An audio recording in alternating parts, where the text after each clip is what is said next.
স্বাধীনতার মুক্ত বাতাস যেন প্রত্যেকে বুক ভরে নিতে পারে, এই নিশ্চয়তা দানেই আমাদের সরকারের প্রথম পরিস্থিতি।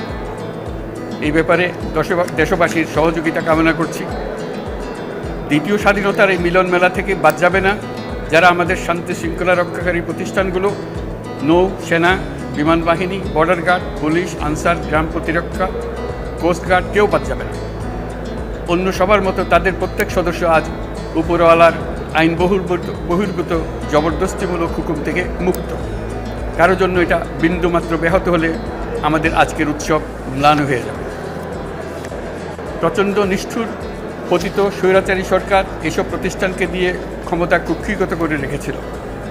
আমরা তার এই প্রচেষ্টা ব্যর্থ করে প্রতিষ্ঠানগুলোর হারানো গৌরব ফিরিয়ে আনব। এই ঘৃণ্য চেষ্টায় ব্যবহৃত হয়ে যারা অপরাধ সংগঠিত করেছে তাদেরকে আইনানুগ বিচারের মাধ্যমে শীঘ্রই উপযুক্ত শাস্তি দেওয়া হবে।